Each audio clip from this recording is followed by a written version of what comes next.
मैं कह रहा हूँ ये संवैधानिक लोग हैं, मैं प्रशंसा कर रहा हूँ सरकार की। क्या मंत्री मैडम एक तो 1 मिनट का समय आप बाधित कर रही हैं। चलिए, क्यों बाधित करेंगी, क्यों बाधित करेंगी?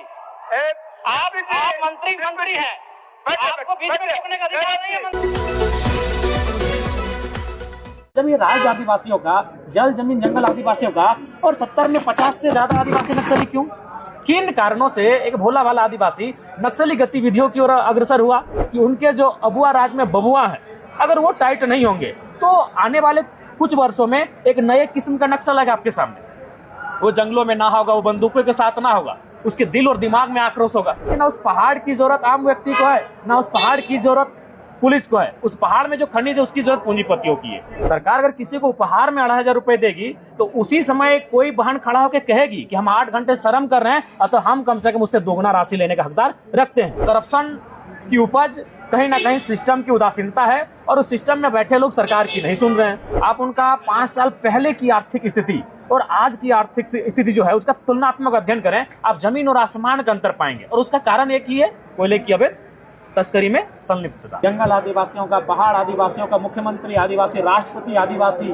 और उसी राज्य में जो अभी वर्तमान में गृह विभाग का डाटा है जिसमें 72 या 73 नक्सलियों की सूची है, जिसका राज्यपाल महोदय ने अभिभाषण में जिक्र किया, सदन में एक वरिष्ठ विधायक ने भी उस विषय को जिक्र किया। तो मैंने वही कहा, जब ये राज्य आदिवासियों का, जल जमीन जंगल आदिवासियों का और 70 में 50 से ज्यादा आदिवासी नक्सली क्यों, किन कारणों से एक भोला वाला आदिवासी नक्सली गतिविधियों की ओर अग्रसर हुआ, उन कारणों को जांचिए, उन कारणों को जानिए। और मैं भी चाहता हूं कि नक्सली अगर संवैधानिक है, वो गलत रास्ते में है, उन्हें उस रास्ते से ना जाने दिया जाए। और मेरे कहने का अर्थ यही था कि हथियारों से नहीं, विचारों से आप रोकें। मैं तो यहां तक कहता हूं कि आज अभी आप अगर नक्सली और पुलिस के मुठभेड़ को देखिएगा, जो मुठभेड़ में शामिल होते हैं पुलिस की तरफ से जो शहादत देते हैं, वो भी कहीं ना कहीं 3rd और 4th ग्रेड की नौकरी करने वाले सिपाही वर्ग के लोग होते हैं।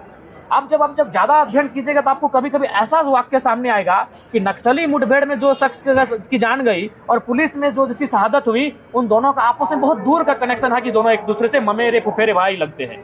तो मेरा कहना है कि ना उस पहाड़ की जरूरत आम व्यक्ति को है, ना उस पहाड़ की जरूरत पुलिस को है। उस पहाड़ में जो खनिज है उसकी जरूरत पूंजीपतियों की है। तो मैं उस विषय को कह रहा था कि आज चूंकि राज्यपाल महोदय ने भी अपने अभिभाषण में नक्सलियों के नियंत्रण पर जिक्र किया है, तो मैंने यहाँ तक कि मैंने वर्तमान सरकार को भी इस पर विशेष नहीं कहा, मैंने दोनों को कहा कि इसमें दोनों सरकारों का श्रेय अगर नियंत्रण में है, मैंने दोनों सरकारों को कहा, बल्कि मैंने अब तक की सरकारों को कहा। तो जब तक पूरा एक्सप्लेनेशन मैं ना कर पाऊं, जब तक मुझे 5-7 मिनट बोलने का अवसर नहीं मिलेगा, तब ये क्योंकि ज्वलंत मुद्दा है। आप लाख बजट पारित करें, अगर वो बजट अगर धरातल पर ना पहुंचे, अभी आप मान के चलिए पारसनाथ एक्शन प्लान के तहत जो उस तराई में या दलमा या आपका सारंडा के जंगलों की तराई में जो डेवलपमेंट के कार्य करते हैं, वो काम तो बाधित होता है, नक्सलियों के कारण वो कार्य बाधित होता है। तो ये बजट का ही अंग था, मैं जो एक्सप्लेन कर रहा था वो बजट डिस्टर्बेंस का अंग था। तो इसीलिए मेरा मानना था और मेरा तर्क यही था सरकार को कि सरकार को सबसे पहले ये चाहिए कि उनके जो अबुआ राज में बबुआ है, अगर वो टाइट नहीं होंगे तो आने वाले कुछ वर्षों में एक नए किस्म का नक्सल आएगा आपके सामने। वो जंगलों में ना होगा, वो बंदूकों के साथ ना होगा, उसके दिल और दिमाग में आक्रोश होगा। एक नए टाइप का, एक नए पैटर्न का इस सिस्टम से एक बगावत करता हुआ कोई एक नया संगठन दिखेगा। तो इसीलिए मैंने कहा, चूंकि आज जब से सदन चल रहा है, करप्शन महत्वपूर्ण मुद्दा रहा है और वो करप्शन की उपज कहीं ना कहीं सिस्टम की उदासीनता है और उस सिस्टम में बैठे लोग सरकार की नहीं सुन रहे हैं। तो ये मेरा तर्क था। लेकिन उससे पहले स्पीकर महोदय ने कहा कि जयराम जी आज आपका समय नहीं है, तो मैंने कहा कि आसन की गरिमा, अध्यक्ष महोदय आसन का सम्मान है, लेकिन जिस दिन फिर हम खड़ा होंगे इस बात को पूरा पुनः दोहरा के ही जाएंगे। इसका क्या समाधान है जयराम जी? ऐसी स्थिति क्यों? देखिए, ऐसी स्थिति का कारण यही कि जो भी सरकारी पदाधिकारी हैं उन्हें अपनी जो सैलरी है उसे आत्मसंतुष्टि करनी चाहिए। जब तक वो अपनी सैलरी से आत्मसंतुष्टि नहीं करेंगे तब तक नहीं हमें लगता है कि इस राज्य को आप सुचारू रूप से चला पाएंगे। ये कोयले का अवैध जो अवैध कोयला की कालाबाजारी हो रही है, उसमें क्या कमी आई है सरकार से या और बढ़ा है आपने? नहीं, देखिए, हमारे खिलाफ ख्याल से बढ़ा है। क्योंकि देखिए, एनडीए की गवर्नमेंट में क्या होता था कि ऐसा नहीं कोयला का कार्य नहीं होता, लेकिन उसमें क्या होता था कि जो टॉप लोग लेवल के नेता होते थे वे लोग करते थे। लेकिन वर्तमान की सरकार ने किया कि उनका पार्टी का प्रखंड अध्यक्ष भी उस सिंडिकेट में पूरे धड़ल्ले से शामिल है। आप चाहें तो जाके सर्वे कर लें, जो सत्ता पक्ष के पार्टी के प्रखंड अध्यक्ष के नेता हैं, आप उनका 5 साल पहले की आर्थिक स्थिति और आज की आर्थिक स्थिति जो है उसका तुलनात्मक अध्ययन करें, आप जमीन और आसमान का अंतर पाएंगे। और उसका कारण एक ही है, कोयले की अवैध तस्करी में संलिप्तता। भी आपने जिक्र की, जी जी ऊपर से लेकर नीचे तक सब खर्च है, उस पर जवाब मिला आपको? देखिए, जवाब जैसे कि वित्त मंत्री महोदय जवाब दे रहे थे और सदन के एक वरिष्ठ नेता भी हैं, वित्त मंत्री भी हैं और सुलझे हुए इंसान हैं, लेकिन मैं उनके जवाब को उन्हीं के क्षेत्र में ले जाता हूं। वो पलामू क्षेत्र से आते हैं, पलामू प्रमंडल से, और हमें लगता है कल के ही अखबार में मैंने पढ़ा कि एक डीएसपी को बालू जो अवैध तस्करी करते हैं, अवैध कार्य करते हैं, उन्होंने डीएसपी को घायल कर दिया। बागमारे की घटना आपसे छुपी नहीं है, कुछ दिन बाद फिर थानेदार के हाथ को तोड़ा गया, ये घटना आपसे छुपी नहीं है। तो ये चीजें तो चीख चीख के कह रही है कि सिस्टम और विधि व्यवस्था किस दिशा में है। सरकार, देखिए सबसे पहला बात है, सरकार ईगो में है कि भाई हम सरकार में अपनी खामियों को क्यों स्वीकारें। मेरा कहना है वही सरकार बेहतर होती है जो अपनी गलतियों को स्वीकारे कि हाँ ये गलतियां हम में हुई है। ठीक है, आप सदन में मत स्वीकारिए। मेरा कहना है सरकार के जो मंत्री हैं वो सदन में ना स्वीकारे कि हम भूल कर रहे हैं, लेकिन आप जब कैबिनेट में बैठते हैं, जब कैमरा ना होता है, जब मीडिया नहीं होती है, उस समय स्वीकारे कि हाँ ये असुविधाएं इस राज्य में है जो राज्य की जनता के लिए खेद है। जब तक वो अपनी खामियों को नहीं स्वीकारेंगे, अपनी गलतियों को नहीं स्वीकारेंगे, बल्कि अपनी गलतियों में ईगो के रूप में खड़े हो जाएंगे, इस राज्य को आप गति नहीं दे सकते हैं। जयराम जी, रसैया संयोजिका के लोग जो है वहाँ विधानसभा के बाहर आंदोलनरत हैं। लोग कह रहे हैं कि 2000 के लिए हमें आंदोलन करना पड़ रहा है और मैया सम्मान योजना जो घर बैठे बैठे मिल। तो गलत तो नहीं कह रहे हैं, सही बात है। मान के चलिए मैया सम्मान योजना एक तरह से ये उपहार है, एक तरह से ये पुरस्कार है, तो उनका कहना ठीक है।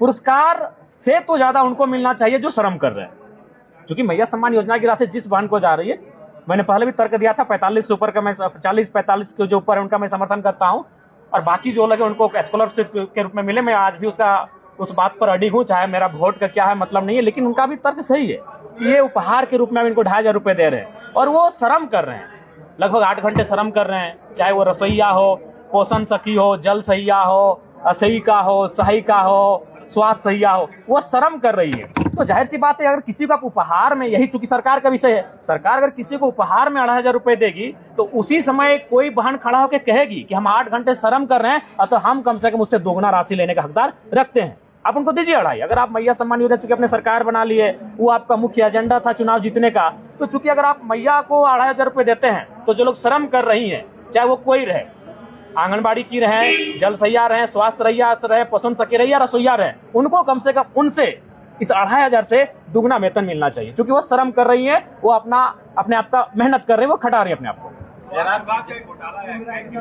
जी, ये तो काफी दुर्भाग्यपूर्ण है। ये रिपोर्ट अभी 2020 जब वो कोरोना का काल था, जब हमें लगता है कि एक आम व्यक्ति के साथ साथ शायद पत्रकार बंधुओं ने आपने भी एक टीम बनाया होगा और आप लोग गांव-गांव मास्क लगाकर, हाथ में ग्लव्स लगाकर गए होंगे, लोगों की सेवा की होंगे, आप एक दूसरे से डोनेशन कलेक्ट किए होंगे, और उस समय जो राशि अगर सरकार को मिलती है और उसमें अगर घोटाला होता है, तो ये तो मतलब इसमें तो कोई उत्तर ही और मैंने कहने लायक ही नहीं बचता है। जयराम जी, दान मिसाइल से अधिकार नहीं रहा है।